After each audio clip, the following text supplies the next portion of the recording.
안녕하세요. QHTV 고정현 대표입니다. 지난 강의에 이어서 이번 강의 이동 평균선의 기초 내용 강의 진행하도록 하겠습니다. 저희 차트 분석의 3요소 중에 두 번째 파트인 이동 평균선은 오늘 설명을 드릴 텐데요. 지난 강의 때 캔들 관련 양봉, 음봉, 일봉, 주봉, 월봉 캔들 차트에 대해서 설명을 드렸었고, 마지막 강의 때 민지용 대표님께서 지지와 저항의 기초와 이에 대해서 설명을 드렸잖아요. 요거와 연관돼서 이동평균선이 보조지표로 활용되기 때문에 앞에 있는 강의들은 반드시 공부를 해주시고 이번 이동평균선 강의 들어주셔야 이해가 더 잘 될 테니까요. 앞에 강의들 꼭 듣고서 이번 강의 참여해 주시면 감사드리겠습니다. 이동평균선이 뭐냐를 먼저 아셔야 될 텐데, 차트를 먼저 보겠습니다. 차트를 먼저 보시면 가장 먼저 눈에 들어와야 되는 게 여러분들 앞에서 배웠던 캔들이죠. 캔들. 이 캔들 차트를 보시면 우상향하고 있는 주가의 흐름을 보실 수가 있습니다. 그 아래에 저희들이 이제 이동평균선을 보시기 편하게끔 이렇게 파란색 동그라미로 색칠을 해드렸는데요. 보시면 분홍색은 5일선, 파란색은 11선, 노란색은 21선, 초록색은 61선, 회색은 121선으로 이렇게 표시가 되어 있습니다. 차트를 보시면 왼쪽 상단 위에 이렇게 표시가 되어 있기 때문에 이 부분을 참고를 해주셔서 보시면 되시고요. 이게 어떤 거를 의미를 하냐라고 하면 일정 기간 동안 주가를 산술 평균한 값인 주가 이동 평균을 차례로 연결해 만든 선이다 라고 정의가 되어 있는데, 더 쉽게 말해서 5일선으로 말씀을 드리면 5거래일, 일주일이 5거래일이잖아요. 일주일 동안 주가의 흐름을 평균값을 연결해 놓은 선입니다. 그러면 11선은 2주 동안의 주가의 흐름을 평균값으로 나타낸 것이겠죠.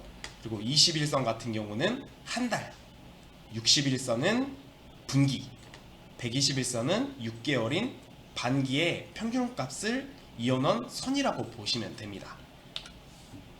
그러면 기간별로 이동 평균선에 각자 의미가 있는데요. 5일 이동 평균선, 5일선이라고 합니다. 5일선 같은 경우는 일주일 동안 평균 매매 가격을 나타내고 단기 추세 파악하는, 저희들이 단타 한다고 하잖아요. 단타 칠 때 그 단기 추세 파악하는데 가장 용이하게 이용할 수 있는 보조 지표고, 21선 같은 경우는 한 달 평균 매매 가격을 보실 수가 있으시고, 현 주가의 흐름 방향을 나타내는 지표로서 많이들 활용이 됩니다.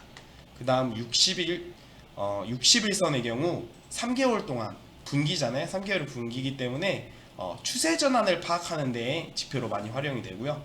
121선 반기의 경우에는 현 시장의 전체적인 흐름을 파악할 때 가장 유용하게 보실 수가 있습니다.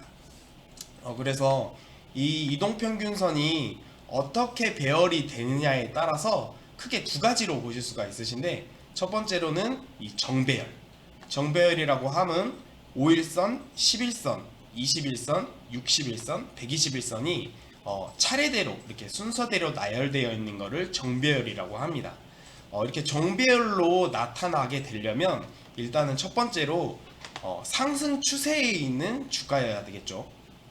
주가가 우상향하는 상승 추세에 있게 되면 가장 먼저 반응하는 선은 5일선이 됩니다. 5일선이 일주일 동안에 주가가 우상향한 흐름을 가장 먼저 5일선이 나타내주고, 그 뒤를 이어서 11선, 21선, 61선, 121선이 같이 따라오게 되는 거죠. 이렇게 정배열의 형태로 됐을 때 상승 추세를, 주가의 상승 추세를 확인할 수 있는 게 정배열이고요. 그 다음 반대로 121선, 61선, 21선, 11선, 5일선 이렇게 역배열 형태로 나타나 있는 게 이제 정배열과 역배열에 반대되는 상황인데, 역배열의 경우는 하락 추세, 주가가 하향하게 되면은 나타나는 대표적인 배열이라고 보실 수가 있습니다. 정배열과 역배열은 중요한 역할을 한다라고 볼 수가 있는데요. 주가의 추세를 확인할 수도 있고, 이동평균선이 그 주가를 지지하기도 하고요. 저항선으로 작용하기도 합니다. 그리고 주가의 추세를 확인할 수 있는 그런 보조지표이기 때문에 반드시 이동평균선에 대해서 정의와 이해가 반드시 필요하고요.